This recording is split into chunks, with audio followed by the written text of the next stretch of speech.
আল্লাহ আছে, রাসূল আছে, আছে আল কোরআন। আমি যেন হতে পারি পূর্ণ মুসলমান, আমি যেন হতে পারি পূর্ণ মুসলমান। আমার আল্লাহ আছে, রাসূল আছে, আছে আল কোরআন। আমি যেন হতে পারি সুন্নি মুসলমান, আমি যেন হতে পারি সুন্নি মুসলমান। কি মুসলমান? সুন্নি মুসলমান, মানে নবী করিম সাল্লাল্লাহু আলাইহি ওয়াসাল্লামের ইত্তেবা মুসলমান। আল্লাহ রাব্বুল আলামিন বললেন, হে পৃথিবীর মানুষ, তুমি যদি আমি আল্লাহ আমাকে বিশ্বাস করে থাকো, তুমি যদি ঈমানদার দাবি করে থাকো, ঈমানদারের প্রথম শর্ত হচ্ছে আল্লাযীনা ইউমিনুনা বিল গায়ব। ঈমানদারের প্রথম কাজ হচ্ছে অদৃশ্যের প্রতি বিশ্বাস। ফ্লাক্সি লোড করি আমরা, টাকা চলে আসে কিন্তু কিভাবে ঢোকে দেখা যায় না। এটা যেমন বিশ্বাস আমরা করতে পারি, পৃথিবীর জমিনে আল্লাহ কিছু কিছু জিনিস সৃষ্টি করে দিয়েছেন আল্লাহকে অদৃশ্যভাবে বিশ্বাস করার জন্য। যখন আমরা বলবো আল্লাহকে দেখা যায় না, আমরা মানি না, তাহলে টাকার মধ্যে যে লোড ঢোকে এটা কেমনে দেখেন। এখান থেকে কথা বলেন আমেরিকা, অস্ট্রেলিয়া, কানাডায় কোন পথ দিয়ে ফোনের মধ্যে ফোন ঢোকে বলতে পারবেন? কোন রাস্তা দিয়ে যায়? এটা মানুষ তৈরি করলো। আর যদি এটা মানুষ তৈরি করতে পারে, আল্লাহ রাব্বুল আলামিন যে আছেন এটা বোঝাতে আর কোনো অসুবিধা আছে? আল্লাহ রাব্বুল আলামিন বললেন আল্লাযীনা ইউমিনুনা বিল গায়ব। অদৃশ্যের প্রতি বিশ্বাস, অদৃশ্য মানে আল্লাহ আছে দেখা যাবে না, ঈমান আনতে হবে। এর নাম গায়েব। আল্লাহ আছে দেখা যাবে না, এটা নাম হচ্ছে গায়েব। ইয়াকিমুনাস সালাত, নামাজ কায়েম করা, ওয়া মিম্মা রাযাকনাহুম ইউনফিকুন। আল্লাহ রাব্বুল আলামিন বললেন আমি যে রিজিক তোমাদের দিয়েছি এই রিজিক থেকে তোমরা ব্যয় করো। তাহলে আমার রিজিকের মধ্যে আমার জায়গা জমি আছে, টাকা পয়সা আছে, কোনোভাবেই বলা যাবে না এই বাড়ির মালিক অরিজিনালি আপনি, আমি নই। আল্লাহ বললেন আমি রিজিক দিয়েছি, সেখান থেকে ব্যয় করো। সবকিছুর মালিক কে? আমাকে দারোয়ান হিসাবে পাঠিয়েছে, দেখে রাখো। দারোয়ান যদি চুরি করে, আমার বাড়ি চকি দেওয়ার জন্য, আমার জায়গা চকি দেওয়ার জন্য আমরা কর্মচারী নিয়োগ করি। এই জমিটা তুমি দেখে রাখবা, আমার বাড়িটা তুমি দেখে রাখবা। যদি বাড়ির কোনো জিনিস চুরি করে তার চাকরি থাকবে না। বাড়ির কোনো জিনিস চুরি করলে যেমন চাকরি থাকে না, আল্লাহ রাব্বুল আলামিন পৃথিবীর জমিনে আমাকে যা কিছু দিয়েছে চৌকিদারি করতে দিয়েছে। এই চৌকিদারির মধ্যে এসে যদি বলি আমার সবকিছু আমার, তাহলে মামলা আছে না? না, আমরা সবকিছু আমার বলে বিধায় তো অসুবিধা। আজকে যদি মনে করতাম এই জীবনটা আমার, কিন্তু এর মালিক আমার আল্লাহ, তাহলে এই জীবনটা আমি আল্লাহকে ছাড়া কাউকে দিতে পারতাম না, এই জীবনটা আমার নবীকে ছাড়া কাউকে দিতে পারতাম না। আজকে যদি মনে করতাম এই স্ত্রীর সাথে বিবাহ হয়েছে কিন্তু এর মালিক আমার আল্লাহ, তাহলে স্ত্রীর সাথে কোনোদিন ঝগড়া হতো না। আমার সন্তান আল্লাহ তাআলা দিয়েছেন, যদি মনে করতাম এই সন্তানের মালিক আমার আল্লাহ, তাহলে সন্তানকে মানুষের মতো মানুষ করতে আমার আর পিড়াপিড়ি করা লাগতো না। আজকে যদি আমি মনে করতাম আমার যে চক্ষু, এই চক্ষুর মালিক আমার আল্লাহ, তাহলে চক্ষু দিয়ে বেগানা মহিলা দেখতে পারতাম না, সারা রাত ধরে আমরা কোনো আশেপাশে জিনিস দেখতে পারতাম না। আজকে যদি মনে করতে পারতাম আল্লাহ তাআলা আমার যে ব্যবসা দিয়েছে মালিক আমার রব, ওই ব্যবসার ভিতরে ভেজাল দিতে পারতাম না। আজকে যদি আমি মনে করতাম এই চাকরির চেয়ার আমাকে আল্লাহ ডিউটি হিসাবে দিয়েছে, কিন্তু এই চেয়ারের মালিক মালিক আমার আল্লাহ, তাহলে ঘুষের প্রশ্ন আসতো না। আজকে আল্লাহ তাআলা বললেন অমিম্মা রাযাকনাহুম ইউনফিকুন, আমি তোমাদের যা রিজিক দিয়েছি এই রিজিক তুমি আমার পথে ব্যয় করো। তাহলে রিজিকের মালিক কে? হচ্ছে আল্লাহর প্রতি বিশ্বাস, নামাজ কায়েম আর আল্লাহর রাস্তায় ব্যয়।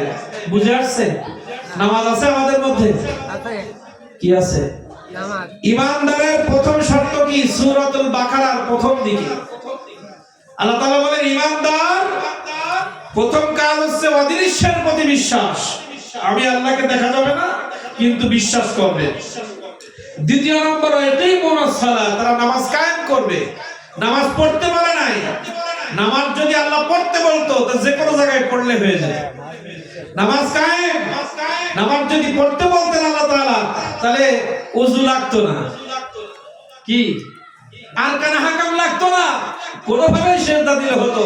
নামাজ কায়েম করতে বলেছেন মানে ওযু লাগবে, নামাজের 13 ফরজ জানা লাগবে, 14 ওয়াজিব জানা লাগবে, সুন্নতগুলো জানা লাগবে। এগুলো নামাজ কায়েমের অন্তর্ভুক্ত। আমি নামাজে মসজিদে যাব, স্ত্রীকে ডেকে দিব, এটাকে বলে নামাজ কায়েম। আমার পাশে মসজিদ আছে, আমি মুসল্লিদের সাথে মসজিদে কাতারবদ্ধ নামাজ পড়ব, এটাকে বলে কায়েম। নামাজ কায়েম কাকে বলে? নিজে পড়া, অন্যকে পড়ার জন্য দাওয়াত দেওয়া, নিজে পড়া, স্ত্রীকে পড়ার জন্য দাওয়াত দেওয়া, নিজে পড়া সন্তানকে হাত ধরে নামাজ পড়াতে নিয়ে যাওয়া, এটাকে বলে নামাজ কায়েম। ওযুটা সুন্দর করে করা, এটাকে বলে নামাজ কায়েম। নামাজের 13 ফরজ সম্পর্কে ধারণা, এটাকে বলে নামাজ কায়েম। নামাজের ওয়াজিব 14টা জানা, এটাকে বলে নামাজ কায়েম। এখন যদি বলি ভাইজান একজন হাত উঁচু করে বলেন নামাজের ফরজ কয়টা?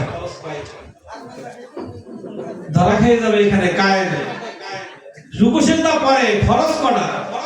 নামাজে দাঁড়ানোর আগে কয় ফরজ, দাঁড়ানোর পরে কয় ফরজ, কোন ভুল হলে সৌসিজদা লাগবে, সুন্নত পদ্ধতি কি একজন দাঁড়ায় বলতে পারবে? তাহলে বুঝবো এই এলাকায় নামাজ কায়েম হয়ে গেছে। নামাজ কায়েম করতে বলেছেন মানে সবকিছু খুঁটিনাটি জানতে হবে। নামাজ যদি পড়তে বলতেন তাহলে এত কিছু ছিল না। নামাজ কায়েম করা মানে প্রতিষ্ঠা করতে গেলে কষ্ট আছে। নামাজ প্রতিষ্ঠা করা সহজ ব্যাপার নয়। এজন্য আল্লাহ বলেন ইকিমুনাস সালাহ, ইমানদারের দ্বিতীয় কাজ হচ্ছে নামাজ কায়েম করা। অমিম্মা রাযাকনাহুম ইউনফিকুন, আমি যে রিজিক দিয়েছি সেই রিজিক থেকে তোমরা আল্লাহ আমার রাস্তায় খরচ করো। কি করো? এই খরচের ব্যাখ্যা বলতে গিয়ে ইমানদারের 4টা গুণের কথা মনে পড়ে গেল। আমি যে আয়াতে কালিমা পড়েছি তার প্রথম অংশের আলোচনা চলছে। এই আয়াত শেষ করে আমরা মোনাজাত দিয়ে দিব। এর মধ্যে ঈমান আসবে, রাসূল প্রেম আসবে, সব কিছু আয়াতের মধ্যে চলে আসবে। আমি যে আয়াতে কালিমা পড়েছি হুজুরাত থেকে, ইন্নামাল মুমিনুনা আল্লাযীনা আমানু বিল্লাহি ওয়া রাসূলিহি, আল্লাহ তাআলা বললেন ঈমান আনতে হবে আল্লাহর পরে, রাসূলের পরে, এই দুইটা। এরপরে আল্লাহর রাস্তায় জিহাদ করতে হবে জীবন দিয়ে, মাল দিয়ে। এই কয়েকটা কথা বলে আলোচনা শেষ করব। এই আয়াতের মধ্যে কি বলা হলো? আল্লাহ তাআলা বললেন হে ইমানদার, তুমি যদি মুমিন হয়ে থাকো সর্বপ্রথম আমাকে বিশ্বাস করো, আমার নবীকে বিশ্বাস করো। সুম্মা লাম ইয়ারতাবু, বিশ্বাস করার পরে আর এই বিশ্বাস থেকে সরা যাবে না, বিশ্বাসের উপর অটল থাকতে হবে। এরপর ওয়াজিহাদিন ফি সাবিলি ওয়াজাহিদু বিআমওয়ালিহিম ওয়া আনফুসিহিম ফি সাবিলিল্লাহ, আমার রাস্তায় খরচ করতে হবে, জিহাদ করতে হবে মাল দিয়ে, জীবন দিয়ে। এখন জিহাদ কি তরোয়ার দিয়ে জিহাদ করবেন না? এই জিহাদের প্রথম উত্তমতম জিহাদ আমার নবীজি বলেছেন নফসের সাথে জিহাদ। কিসের সাথে? আমার নফস বলছে আমি নামাজ পড়বো না, পড়তে হবে, এটাই জিহাদ। আমার নফস বলছে অবৈধভাবে ইনকাম করার জন্য পরামর্শ দিচ্ছে নফস, ওইখানে নফসের সাথে জিহাদ করে অবৈধ পথ থেকে ফিরে আসার নাম নফসের সাথে জিহাদ। ঠিক। ওয়াজাহিদু ফি সাবিলিল্লাহি বিআমওয়ালিহিম ওয়া আনফুসিহিম, তুমি জিহাদ করো মাল দিয়ে, জীবন দিয়ে। এই জীবন এবং মাল দিয়ে আল্লাহর রাস্তায় জিহাদ করতে হবে। তার মানে আল্লাহর কোরআন মানতে গিয়ে, আমার রাসূলের সুন্নাহ মানতে গিয়ে যদি আমার কিছু টাকা খরচ করা লাগে করতে হবে। যেমন আমার সন্তানকে দ্বীনি শিক্ষা অর্জন করানোর জন্য মাদ্রাসায় বেতন দেওয়া লাগে। যারা আপনি মাদ্রাসায় পড়াচ্ছেন মানে কি আমি আল্লাহর রাস্তায় আমার সন্তানকে দিয়ে দিলাম। আল্লাহর রাস্তায় পড়ানোর জন্য টাকা লাগে কি লাগে না? লাগে না? টাকা লাগে কি লাগে না? এখানে ইসলাম বিরোধী কাজ হচ্ছে, আমার পাশে এখানে ইসলাম বিরোধী কাজ হচ্ছে, গানের অনুষ্ঠান হচ্ছে। এখানে বাধা দিতে গেলে জীবন যাওয়ার আশঙ্কা আছে। জিহাদ করো, আল্লাহর কোরআনের বিরুদ্ধে যারা কাজ করছে তাদের সাথে জিহাদ করো। এখন বাধা দিতে গেলে জীবন যাওয়ার আশঙ্কা আছে, এই ভয়ে বাড়ি বসে থাকা যাবে না। জিহাদ করার জন্য মারও লাগতে পারে। ওই গান বন্ধ করার জন্য 10 জনকে নাস্তা খাওয়িয়ে সঙ্গে করে নিয়ে যান, চলো গানের অনুষ্ঠানটা বন্ধ করে দিয়ে আসি। অর্থ লাগে কি লাগে না? প্রত্যেকটা কাজে অর্থ লাগে। এজন্য আল্লাহ তাআলা বলেন জান দিয়ে মাল দিয়ে আমার পথে জিহাদ করে। এটা তো পরে প্রথম যেটা করছিলাম এখানে আসি। প্রথম বলেন ঈমান। আল্লাহ তাআলা বললেন হে পৃথিবীর মুমিন, তোমরা যদি ঈমান আনো তাহলে আমার পরে প্রথম, তারপরে নবী, তারপরে জিহাদ, মাল এবং জীবন দিয়ে। এখন ঈমান কি? ঈমান বুঝতে হবে আগে, তারপরে আমরা সামনের দিকে আগাবো। ঈমানের প্রথম কথা বলেছি সূরাতুল বাকারা থেকে, অদৃশ্যের প্রতি বিশ্বাস, নামাজ কায়েম, আল্লাহ যেটা দিয়েছেন তার থেকে ব্যয় করা। এখন ব্যয় করার উপরে আরেকটা আয়াত বলবো। এখানে ঈমানদারের 4টা গুণ বলেছেন। এই 4টা গুণ যদি কোনো ঈমানদার দাবি করার পরে অর্জন করতে পারে, সে জান্নাত অর্জন করে ফেলেছে। কি? আল্লাযীনা, খুব খেয়াল করে শুনবেন মা বোনরা, সবার জন্য উপকার হবে। এই 4টা গুণ যদি কোন আল্লাহকে বিশ্বাস করার পরে, নবীকে বিশ্বাস করার পরে, এই 4টা গুণ